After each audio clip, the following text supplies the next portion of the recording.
What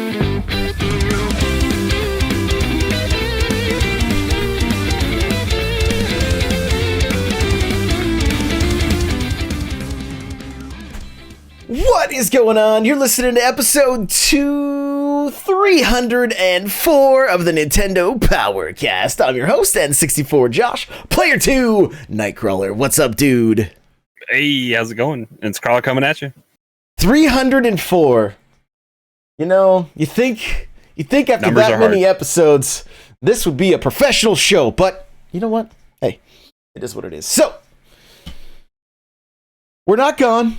I know it's been like 3 weeks. Some of you guys have been worried. We've just kind of been recharging the batteries. It's most of you guys know, if you're Nintendo fans, it's been a little slow in the world of Nintendo recently. And life. So there may be a show next week, but it's just going to be something very, very small, if anything. Okay, because I'm heading out of town. But then after that, we're going to be ramping up. And things will be back to normal, so don't you worry. Eric will be around. Hopefully. I mean, everybody should tweet at him and be like, what mysterious holiday are you celebrating this week? This whole behind the curtain a little bit. This whole process starts on Monday morning when one of the three of us messages each other like, "What works this week?" Yes, that's how it starts. And then if it's the initial day is later in the week and then something happens, then the dominoes fall down and it goes that way. But it does. Yeah. It's just the way it goes. So the goal for going forward, because a lot of you guys have asked, my goal is going to be to put the show out every Thursday. If we find, because we're going to either be recording Tuesday or Wednesday. But either if we record Tuesday, I'll just wait a day and put it out Thursday, so it lands on a regularly scheduled program. You guys can expect it. Now, if we find that that's not working, then it's going to get pushed to Friday, and then you guys can listen to it either that morning or Monday morning, depending on if you're commuting or whatever. So that's going to be the plan, so that no more trying to figure out when the shows happen, anything like that. We're going to get back to it. There's also some new things coming down the pipeline. We're just going to tease it right now, but there is some new things down the road. So we're doing this live, twitch.tv/N64Josh. If you want to come check out any of my live streams, that's where you can do it. Oh, but we're also live on YouTube now as well. So keep that in mind. And we're just gonna kind of jump into this thing. So, here we go. Here we go. Directly following this stream, I'll be playing Bowser's Fury. So if you're here in Twitch already, make sure to stick around, because Bowser's Fury drops in 40 minutes. So, have you confirmed that? Is that official? I mean, every other game drops at midnight digitally. But Nintendo doesn't always do that. Oh, don't do this to me. I'll be sad and grumpy. It's already out in Australia, so they should just let us have it at 9. Hoffman says it's way late, so hopefully, if all goes as planned.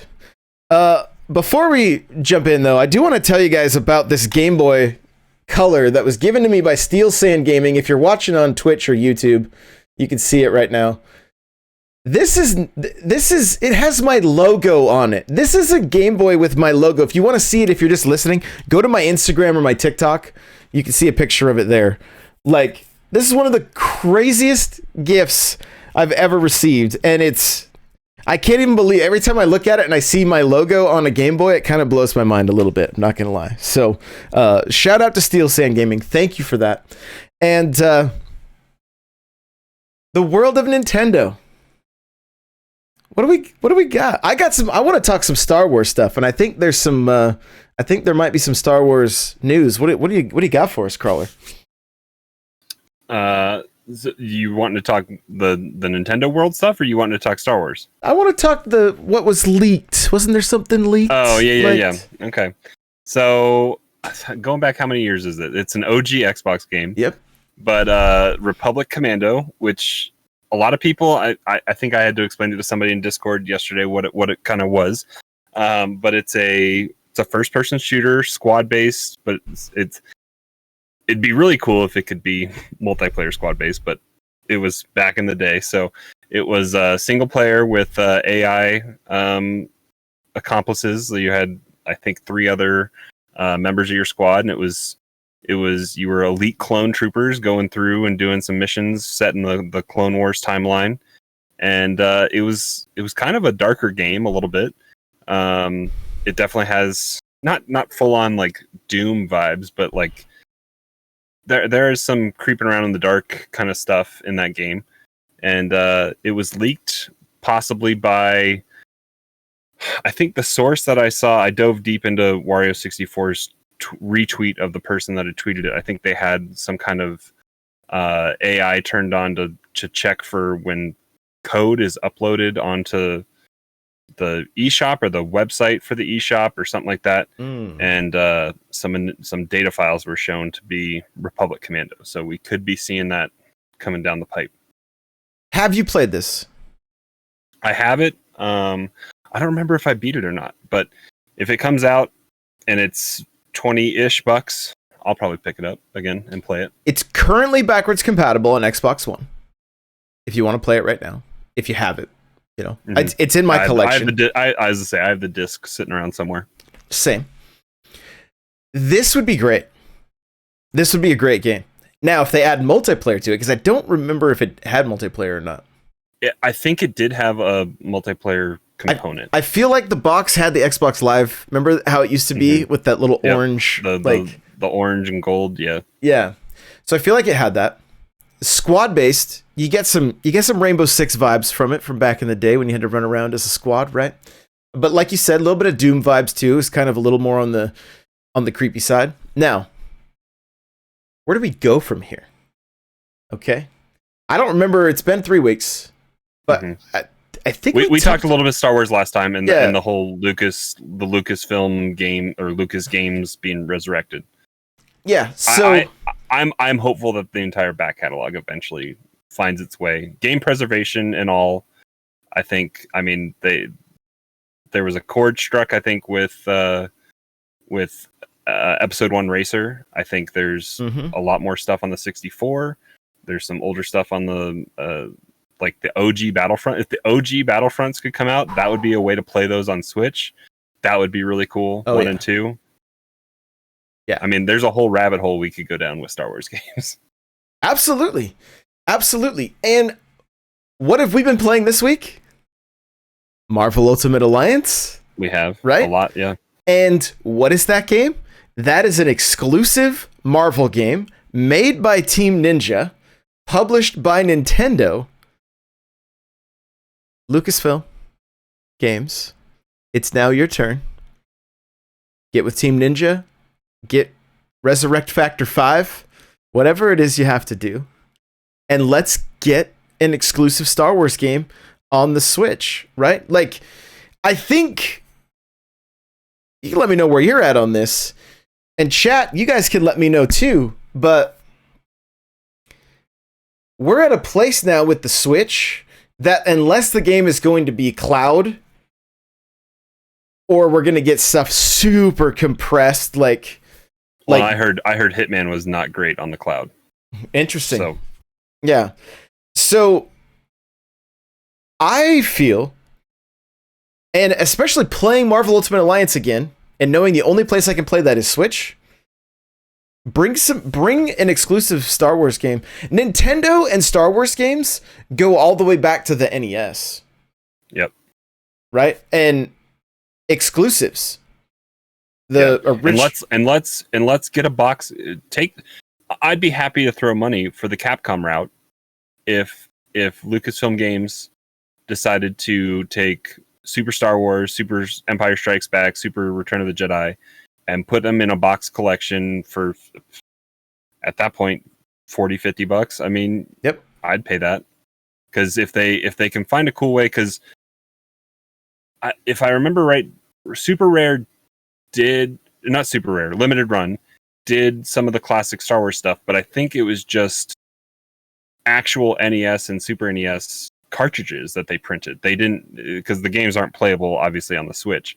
and they had those reruns with like the blister packs and all that kind of stuff. But I think that they've gotten back into the whole reprinting working game carts for NES and Super NES. And all the Super games were already done digitally and on the Wii. And I believe they might be on Steam and stuff too. They might already be kind of they're on par. I think at least Super Star Wars was on PlayStation 4 for picking up, like for pre-ordering like Battlefront 2, or I think that's the game that it was available with. And so the ROMs are floating around. Like, they're out there and they're available. So and I mean, for any of you that saw the NES, Super Star Wars is $10 on the PSN or on the PlayStation Network store. So there you go. There. It's the only one they have, right? Just that one? It appears so, yeah. Yeah. So let's get these games on the Switch. All right? Like let's do it. And then let's come up with let's have a little bit of fun with this. Well, and while we're at it, Disney owns Disney Afternoon Collection. Let's put that on the Switch. Yeah, too. Exactly. I don't know why that has not come to Switch yet. Yeah, preach. It went on sale again this week for PlayStation and Xbox, I think. I think it's back down to like $5. But still, I want it on the Switch. Mm-hmm. Yeah, it belongs there. It belongs. And they get to charge they get to charge us $20 while they charge it 10 on 5 or 10 on the other systems. So we'll give them more money too. Exactly. So let's have a little bit of fun with this. What's the ideal Star Wars game for the Switch? Let's brainstorm this together. They take I think you and I were joking around with this earlier this week. But I would take the Star Fox 2 route, and let's do a Rogue Squadron Ultimate Collection where we get Rogue Squadron for 64. Or Rogue Squadron, and that's been kind of redone a little bit too, and it's on Steam as like Rogue Squadron 3D or something like that. So I think it's I don't know if that's fan mod or if that's something official, but the like preserve the original ROM from 64, whatever the up-res stuff is that they've done for Steam, and then let's get Rogue Leader in there, and then let's get the unfinished Factor 5 Rogue Squadron 2 project /3, whatever it officially is. That was the Wii, was that original Wii game? Let's get that on there. Let's just have a nice Ultimate Rogue Squadron kind of collection. And for just for fun, they could put in what is it? Episode Starfighter, like episode 1 Starfighter or something like that. I forget what it was called. The Battle of Naboo. Yeah, that's what it was. Right? Yeah, the Battle of Naboo. Yeah, it was similar. It was, I think that was Factor 5, and that was like the same engine. Yeah, and you could drive around in like a Cadillac. They had in the game you could drive around as like in like a Cadillac or something. So super goofy. So okay, I like that. I like that idea a lot. I want to take it a step further though. Give us dogfighting in that game. Online dogfights. Right. Which I, like I said, I'm not exactly sure what is all in the Steam version of Rogue Squadron 3D. But like episode 1 Pod Racer on Steam has online racing through Steam.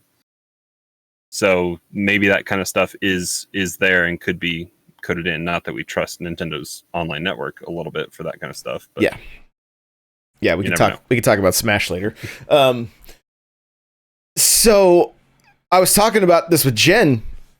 Literally we bought a second TV and a second Xbox to play Crimson Skies on Xbox Live back early 2000s. Yeah, that was your jam, right? All the way. Yeah, that's been your jam. And there has never been another flight game that's been as good. You know, you've got Ace Combat, which is okay, but like Crimson Skies nailed dogfighting. So Phil Spencer teases you all the time by wearing that shirt. He's the one E3. Yeah, he's the worst. I love that man. So give us a Rogue Squadron with some multiplayer, right? And if they don't give us the Wii game, then put together a new Rogue Squadron. And I don't care if they play off of Rogue Squadron 3 that was on the GameCube where you could get out and walk around, but just make those levels good. Right? Because they were kind of garbage. That aspect of that game was like the team was delving into areas they weren't all that great at. They took the risk, and it just wasn't that. It didn't really pay off, you know. I wouldn't mind seeing, like, we're talking about Republic Commando, right? Mm-hmm. What if there was a sequel that had the characters from the Bad Batch? I mean, is that supposed to come out? Is that coming out end of this year, or is it coming out? I don't know the exact date, but I think it's either late this year or early next year. I believe. I think we run into legal perils with that if it's before 2023, because EA would have to do it. I don't know if they have ways to get out of their contract with that. Okay. I mean, they've already announced new games, but I think that's in preparation to have games ready to ship when the exclusivity deal runs out. What about True, this? You're right. Okay. What about who publishes that? I'm holding up Star Wars Pinball right now for you guys that are just listening. Zen Studios does that. It's Zen Studios. And so it seems to me that there's ways around this. And I mean, they pick and choose what they do. Yeah. Yeah, but let EA make it if they want to. Let EA put a team together to do these games, you know? Make a different version of Squadrons even. That wasn't quite so graphically intense, you know? Yeah. I feel like the Switch could benefit from I saw a tweet today that was like, "Hey Fortnite, turn off building altogether and everybody the age 30 and up will be playing your game because the gunplay is fun." Right? Just get rid of building altogether. And so I mean, I'd play that mode all day. Yeah. Right. And so I think there's definitely a market for, you know, I mean, I think Squadrons is great. I think it's great, but we're talking Switch games exclusive. I think Rogue Squadron is really the way to go. Or like this Bad Batch thing. Or do something that's off 1,000 years earlier. Some of this old Republic stuff. I mean, they got High Republic books and comics, and I've bought. I think a fourth book just came out or whatever. There's 2 adult novels. There's like a children's book, and then I bought what was actually the hardest one to find on Amazon, and actually came in like a week or 2 ago. But it's like ages 8 to 12 kind of young person novel. It's a sizable book. And I think it's got chapters and all that kind of stuff in there. I gave it to William to start reading. I don't know if he started it yet, but I'm intrigued to buy it. I have the first of the novels or whatever ready to go. I haven't started reading it yet. I did finish Ready Player 2, so I'm ready to start a new book. But like, there's a lot of stuff that they're starting to build. And they had like 20 something writers in Skywalker Ranch that kind of came up with this whole 200 years before episode 1 kind of timeline.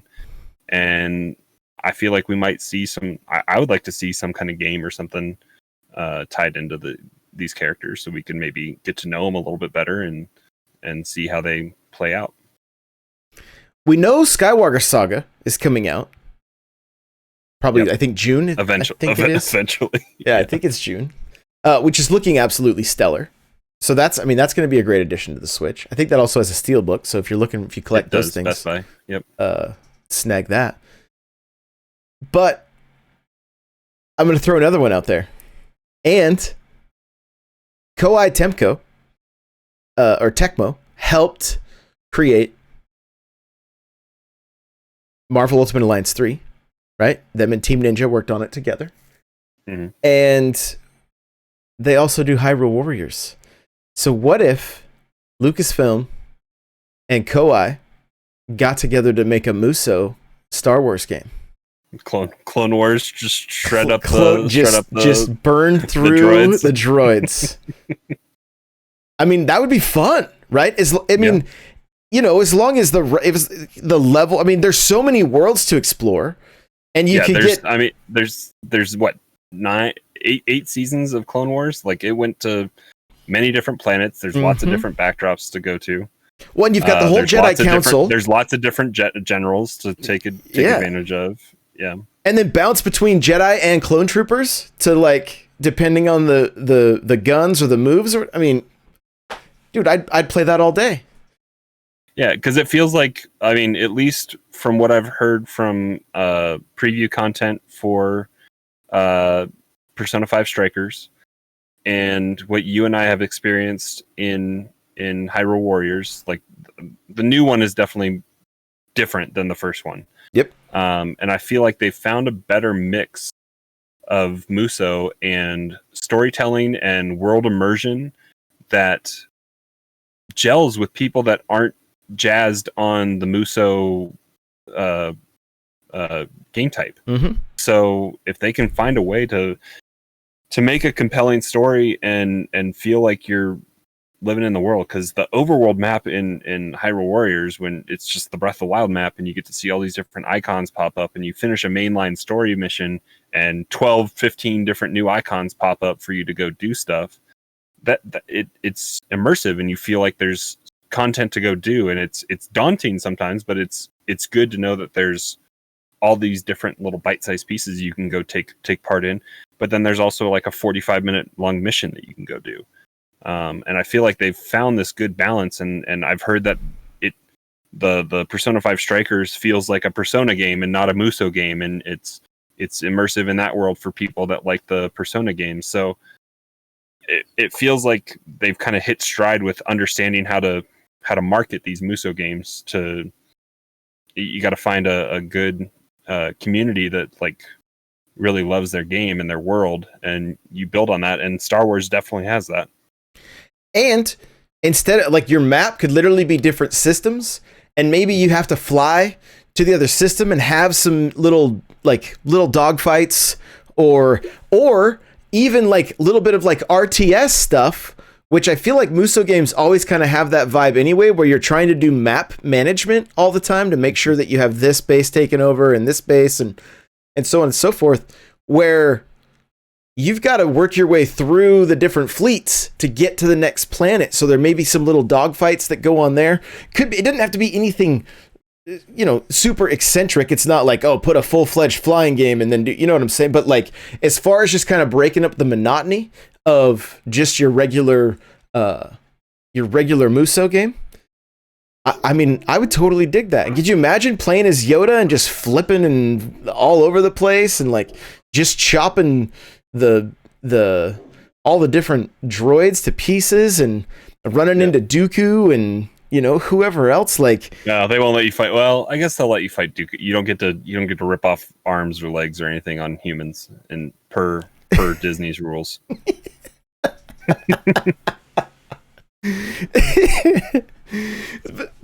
So wait a minute. So, like, no one else is going to lose their hand? Is that what you're telling me? Yeah, I think that's Disney's rule. Like, if you go back and if you think about all your fights with humans in Jedi Fallen Order, you don't get to dismember anybody. You can dismember droids, but I don't even think you can do that to animals or creature. Maybe you can. I don't remember. You cut a tongue off a giant frog thing or whatever in that game.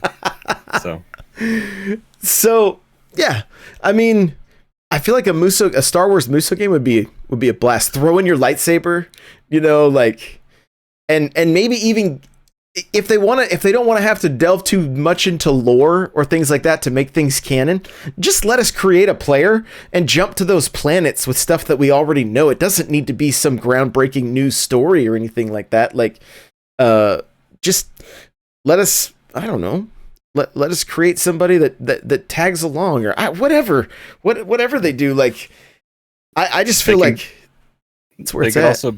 They could also build off of Bounty Hunter from back in the day and make a Boba Fett game or a Mando game based on the two I mean, Mandalorian's got now almost soon to be 3 seasons here, eventually early next year, and then Book of Boba Fett is coming out as well, so they'll have content to talk about. Okay, you're gonna love this one then. What about a Mandalorian game that played like Destiny?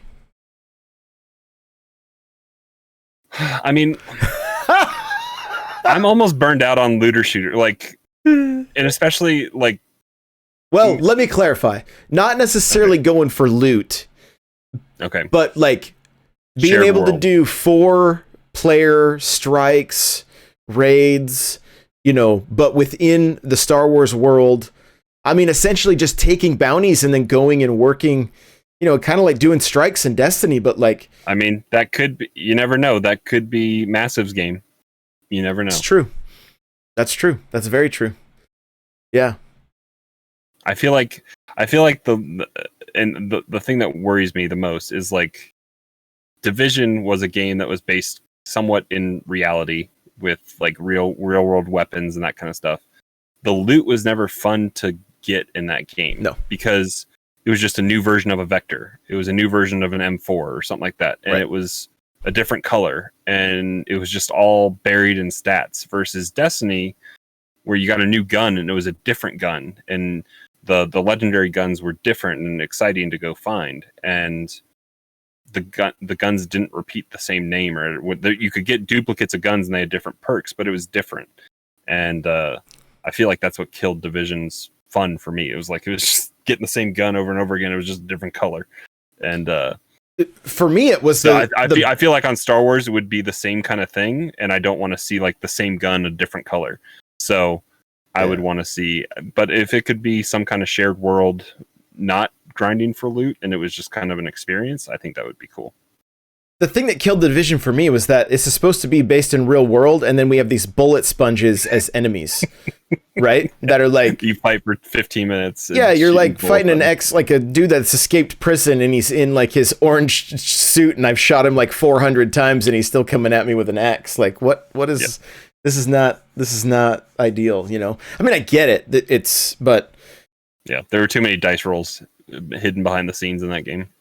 But if you think about like even the Mandalorian, and you look at some of the different characters, like you had what would represent in video games, like your tank, your like maybe your healer. Because you got Bo-Katan and the owls and the other Mandalorians there, and you have the Coven as well, like all those different Mandalorians that were there in the first season. So yeah, and you've got you could use they've got they can shoot the grappling hook stuff out of their you think about Mando's little missiles that he shoots out. Like there's such a large variety of weapons. Plus, I mean, even within Star Wars lore, there's so many guns that like there could be plenty of variety. Right there, not to mention the ability to fly with your jetpack, and then who knows, maybe there's missions where you fight for the black saber or something, you know what I mean? Like, or maybe you roll the dice to see who ends up with that. Maybe you pick up lightsabers along the way, you know what I mean, from fallen Jedi or something. Like, I don't know, I'm definitely on a Star Wars kick right now, like for sure. Like I'm planning on reading some Star Wars comics over the next week and delving into that more. And yeah, I want to rewatch season 2 as well, like because I haven't refreshed myself. Oh, I'm currently going through one right now. I'm currently going through one, and there's just so much stuff that I'm like, I've only seen the season one time. So going back through, a lot of it was like, oh, like I remembered, but you know how it is watching shows now. You got your phone, and so like I know at some points I'm like, oh, I didn't even see that the last time, because whether I was checking Twitter or who knows, So, yeah, I really hope with Lucasfilm we get to see some more Star Wars games on the Switch. They're off to a good start. I started playing Knights of the Old Republic on my phone because it was just like, I could play it handheld that way. The game's rough to go back to. Like it is. I have it on both 1 and 2 on Steam, and I haven't been able to get fully into it just because it is rough. Yeah. And I was never big into the whole turn-based. I tried it way back in the day. What was that? 03, 04? Yeah, I think. And that's when I tried. I was so excited, and I was like, I was gonna say, I think I was held up in bed for 2 days or whatever when I had my wisdom teeth out, and I tried that game, and I just didn't. It didn't gel with me. I didn't like it. No, not when you've been running around in Halo 2 with the battle rifle, just destroying everybody, and then you try to do that game. You're like, okay, I'm using regular swords now. Like, are we fencing? What is going on? What is happening? So, yeah, but we got other Nintendo news. Bowser's Fury coming out tonight, hopefully tomorrow, for sure tomorrow. But I'm hoping it's going to be dropping in 10 minutes here. We'll see. I'll fire up the Switch and take a look. The Mario Switch is coming out. We were talking about it before the show. I'm going to go look for it tomorrow. This is what Jen wants to get me for my 40th birthday on Monday. But I'm a little disappointed with this thing. Like, yep. It almost looks coral in color. It doesn't even look that red. So are the Joy-Cons different than the Mario Odyssey bundle Switch? That's what it looks like. It looks different. To me, it looks more pink. Oof. More like salmon colored, you know? But so we'll see. We'll see. But you think about like the I got boxes behind me, right? Mario Kart, Smash, Animal Crossing. These boxes look awesome. I use them as decoration. This one literally looks like, oh, this is a red Switch. Oh, and there's a Mario case. Like this, and there's a blue there's a blue Joy-Con, blue grip that nobody. I don't know anybody. I mean, I guess you and I have Pro controllers coming out of different everywhere. Yeah, but I've never used my Joy-Con grip ever. Very infrequently. Like I keep them down in my entertainment center if I'm playing downstairs with family or whatever. That's about it.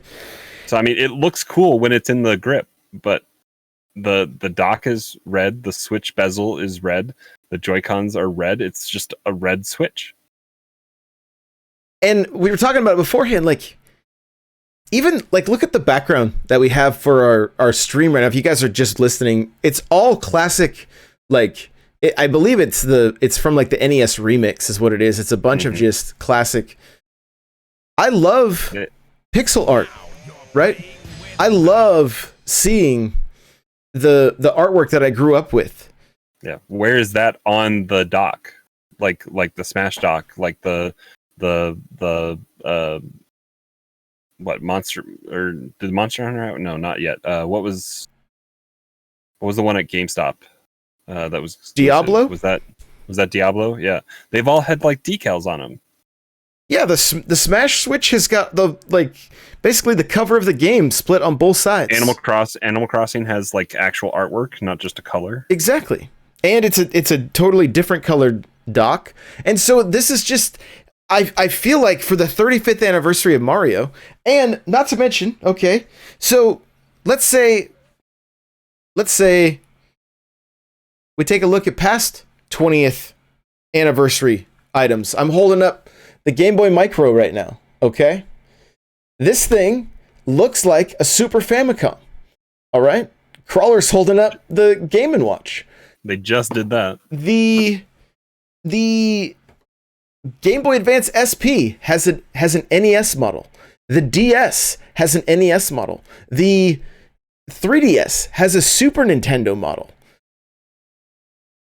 They've done these in the past, and now we're just getting this kind of, it just feels off. It feels like it seems lazy to me. Yeah. If I was in charge of the art department, I would have taken 8-bit Mario sprite from Mario Bros. The 8-bit sprite from Mario 2 and 3, and then gotten World and just lined up the Marios on the bottom, like of the either on the back of the Switch or on the dock, and just celebrated like your progression through Mario. Dude, the back of the Switch with like white pixel art of the first level of Super Mario Brothers with the clouds and the Goomba, that first section right there, that would have been money. King Raymar says it looks red to me. Don't get me wrong, it is red, but I've seen some pictures of it in the wild, and again, I don't know if it's if they're doctored photos or whatever, but it looks like they left it out in the sun too long and it faded. Like it's not the bright, like, oh, I don't know. I'm holding up this Mario hat, but that I don't even think it's that red. You know what I mean? From the looks of it, it has more of a pink tone to it. So very, very odd. Now, Monster Hunter Switch, I believe, is coming to the States now, right? Is that confirmed? Do you know? The one was that Europe? Was that Europe and Japan only? It was Europe and Japan only, but I think I've been hearing rumblings that it's coming to the States. And that Pro controller. Can we talk a minute about this Pro controller? Because I'm gonna have to add it to my collection. In chat, Mag says it looks green to her. She wants the Luigi. Yeah, that's only $160 on eBay right now for that controller. Only. Thankfully, my Best Buy will get them, keep them in stock, but not put them out, and then I'll just go and ask for one, and they'll be like, "Oh, it's in the back." That's what happens with everything at my store. I love them for that. I love them. So, but that Switch is looking cool. And that, I mean, and speaking of Monster Hunter, guys, if you collect steelbooks like I do, go pre-order your game at Best Buy. Because you can get the steelbook there. The question is, what does the Amiibo look like in the GameStop exclusive special edition? Yeah. Because I hear it looks different. So I'm very curious about that. So, oh, Nate in chat is saying even the Fortnite Switch looked great. I think that holds out your hope for the Monster Hunter one coming, because the Fortnite one was exclusive to Europe for a little bit, and then they eventually brought it. But that was a Black Friday or Cyber Monday, something like that, like shadow drop kind of deal. Yeah. Now, what? Steel says he got the Steelbook, of course. Of course, I'd expect nothing less. Switch Pro. Nintendo has said, we have no plans on releasing. Right. When has Nintendo ever come out and said, oh, hey, guess what? It was corporate mumbo jumbo is what we heard. That's all it was. Oh, the rumors are true. We'll be announcing this in July. Right? Like, that's never going to be the case. They're never going to be like, yeah, there's a Switch Pro coming. But what was the timetable? The Switch unveil and the rollout were like 3 months apart, right? Wasn't it January to March? Yeah, about 3 months. So I mean, E3 announcement and then September October rollout could be a thing. But like we talked an episode or two ago, like doing a console release in the spring, I think would be the best. I mean, we're not going to get that this year, obviously, but I think, I don't know. I would like to see a Switch Pro with Breath of the Wild 2, but I don't know if it'll happen. Crash 4 is coming out. Another game that was leaked by a retailer. And then, and it's coming to Xbox too, right? I think. Didn't they announce? It's coming to, it was just PS4, and now I think it's coming. Oh, I thought it was already on Xbox, but I don't really follow it that close. Sure. So I thought it was already available everywhere except for Switch. So that then makes me think, what is this? What about the Metroid Prime trilogy? Right? What about some of these other games? I can't think of any off the top of my head, but there's been a number of games that have been leaked by retail that were delayed. And then the other thing is why was Crash delayed so long? And is Crash the next Smash character?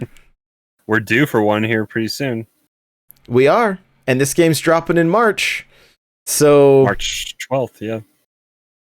It wouldn't surprise me. And it seemed like Sephiroth was done or not done. Well, I don't know. They recorded that presentation for him in August. And then we didn't see it till December. That was probably just a lot of balancing. Could be. He's moves and everything was set, and they were able to showcase it, but they were QA testing, doing a lot of balance changes probably. His sword is way too long. Nate in chat is saying, what about Tony Hawk? That's the other one that showed like the Pro controller with the control as a control option. Mm-hmm. You know, so there's a good chance we could see that. Now is the time. Like, what are these companies? Where were these companies in January for the Switch? I mean, we're literally playing Marvel Ultimate Alliance, and I'm going back and playing Paper Mario, and I mean, we didn't even mention Cyber Shadow, which is amazing. So go play that game. Get that game. It's hard. But that's all Activision. So I mean, Activision has not been the fastest to embrace the Switch. You're not wrong. But it's been 4 years almost. Mm-hmm. Like, and it's sold over 72 million units. Yeah, Nintendo has left the window open in January for these game studios to sell some games, and nothing's ready now. Maybe it's because of the quarantine and all that stuff. That could be the case. I mean, even did Apex come out in Japan, or did they just start putting all their marketing material out a month early? I think it was just wrong date, or maybe they delayed it to maybe Panic Button didn't have it quite ready to go. Because there's Amazon listings. There was actually print what's the material date on that officially. March 8th. That's March.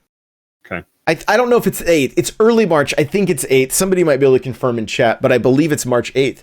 So, even that game I feel like was probably supposed to be out already, early February, and then that would have kind of, now all of a sudden March is going to be like just jam-packed full of all these games.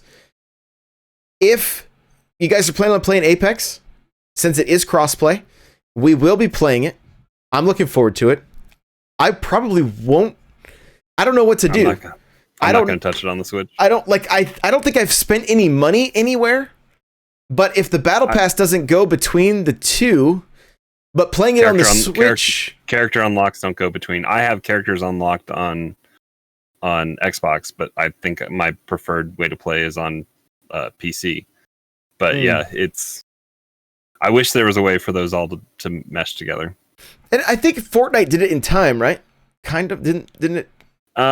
Once, I feel like once it came out on Switch, maybe it was a little bit after the Switch, because I think they turned on, like, you had to do some kind of like, you had to link. They were one of the first. Epic was one of the first companies to have their own login, mainly because they have their own launcher and stuff as well. But you have to link all your accounts through your Epic account, and then that syncs it all up. But I feel like they turned on the crossplay beforehand, before cross progression was even a thing. Like, they had flipped the button, and PlayStation players were seeing Xbox players, and right. PSN put a stop to that real quick, and then right, of course. and Rocket League had done it too. Like, there was ways to do it behind the scenes with the netcode, and so developers knew that it was like possible. And then now it's kind of become a standard kind of thing, which is good, because it gives power for people to play with who they want on whatever system they want, which is good. I'm worried about the draw distance and the dynamic scaling and all the stuff that's going to come with Apex on Switch, and I don't feel like it's going to be a great way to play. I think if you have any other way to play, like we've said with a few different games, like, that will be the way to do it. But absolutely, I just fired up Bowser's Fury. It's downloading. The update just downloaded. The game is ready to rock and roll. Yep, the game opened. So there we go. That's good. We'll be checking out Bowser's Fury tonight. So we've been playing. Let's chat real quick about Cyber Shadow and Blue Flame. Mm-hmm. Some indie titles we've both been really jumping into. Cyber Shadow, I put two solid days into it on stream. Probably, I don't know, probably maybe 9 hours total, I'm guessing. Mm-hmm. And yeah, you're a little bit further than me because I think you have like a sword dash move that I don't have yet. Got it. Yeah. This is like Mega Man meets Metroid meets DuckTales meets Link's Adventure. A lot of Ninja Gaiden, of course, and beautiful pixel art, just absolutely gorgeous. The sound is amazing. Like this game, and it's tough. It is. Yeah, it's punishing. You look forward to seeing the respawn platforms to know that you hit a save point and a safe spot to come back to. The boss fights are it's a pattern learn. Usually is what you have to catch on to the patterns, and there's no way to regen your health, so you're sitting there with low health trying to understand the patterns, and once you get it down, then it can kind of become a thing that makes it easier. But then in between all those challenging boss fights that you have to learn the patterns, there's extremely hard platforming and enemy management and making sure that you're clearing a path, because if you with these kind of games, if you get hurt once, it usually sets off a chain reaction that you're just going down. Yeah, and I love these kind of games. Like I thrive on these kind of games because it reminds me of Kaizo stuff in Mario Maker, right? Which, I mean, I'm still learning, and I still really enjoy that. And I have people that will watch me play some of like the Mario Maker stuff, and they're like, dude, how are you not breaking your controller right now? How are you not this? Because for me, if there's a problem, I want to solve it, right? And that's how I look at these games. I'm like, okay, yeah, it's difficult, but it's nothing more than a pattern and just getting that pattern down. And so as you get further in the game, the save points get further and further apart. And so you have to keep... The last time I played it, I didn't even progress to a second save point. Like, it was a long section of... Yeah, they get longer and longer later on in the game. Yeah. But still very, very good. Like, very good, but it's, for me, it's that reward of hitting that next save point. It's hitting that checkpoint. It's like playing Halo on Legendary, if you guys have done that, where you're just playing for the checkpoint. At that point, you're like, I just got to get to the checkpoint. Sometimes you're hiding and then you tell your teammate, pop me in the head after you get the checkpoint. Yes. But don't walk forward and grab my gun. You got to pop me in the head and not grab my gun. So, yeah, it's good. It's good. I highly recommend it. I think it's $20. It's published by Yacht Club. The Shovel Knight amiibo does work with the game. I haven't tested it yet because mine is up in the box somewhere. And yeah, I've seen the amiibo thing. I haven't actually tried it. I have a Shovel Knight amiibo sitting right here, so I'll have to try it next time I may pick up it if I'm heading to Best Buy tomorrow. So if I see any of the Shovel Knight ones, I may pick one up and just see. So I can test it, because I kind of want to. I guess it puts a little Shovel Knight behind you that'll like shoot health at you or something like that. I can't remember. So it would definitely be a little bit of a help. You've been playing a game called Blue Flame, which has not even been on my radar at all. I happened to fire the Switch up the other day and see that you were playing it, and I was like, huh, what is this? And so it wasn't on my radar either until I listened to IGN's Nintendo show, the Nintendo voice chat, and they were talking about that at the very end on just some stuff they were playing, and I heard two keywords that kind of perked up my interest when I heard it, and I had to actually rewind to make sure I heard what the title of the game was. But what I heard was Hollow Knight mixed with Zelda, so I was like, oh, okay. And the description was that it was challenging 3D Hollow Knight style platforming. There it is. With Zelda dungeons and puzzles and challenges there. I'm like almost 3/4 of the way done with, I think, my first dungeon right now that I was playing right before we started. I just got like a wall climbing claw that can make me wall run now. So the traversal is going to be really fun. And I think it's like $20 on the eShop. I looked for it on PlayStation. I didn't even see it there, so it might be a Switch exclusive. I'm not sure. but yeah, it's got like the 3D Zelda targeting. You can use the ZL to lock onto a target, and they even do like the Link backflip kind of if you jump away from a target. Nice. And yeah, it's got good Zelda vibes, good Hollow Knight vibes. So if you like either of those or just one of those, I think you can find a way to enjoy this game. Trying to scratch that itch before Silk Song. Mm-hmm.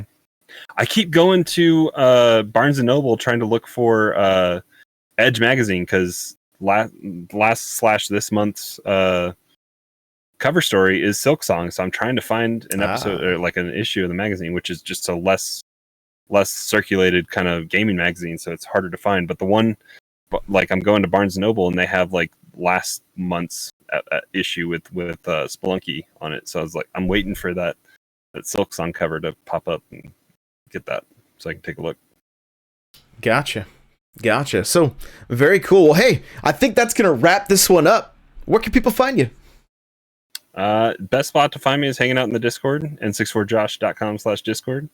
We play lots of games. So we got lots of different game rooms to come hop into and talk about what you're playing.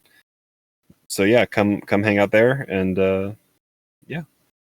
All right, guys, you can find me everywhere at N64Josh. Thank you so much for listening. We got some surprises coming your way very, very soon. So stay tuned for that.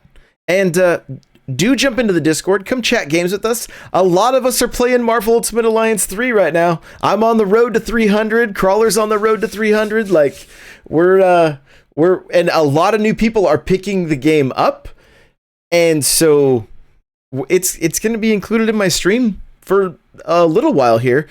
Before, basically, it's kind of filling that void before Monster Hunter comes out, because it's kind of that killer like multiplayer. So we would love to have you guys come jump into some games. Of course, Mario Kart Monday, Fridays, but I'm going to be gone in the next 10 days, so don't plan on that unless Crawler ends up picking something up. Stay tuned to the Discord, and you'll be able to stay in the now. So with that, we'll see you guys in the next one. Bye now.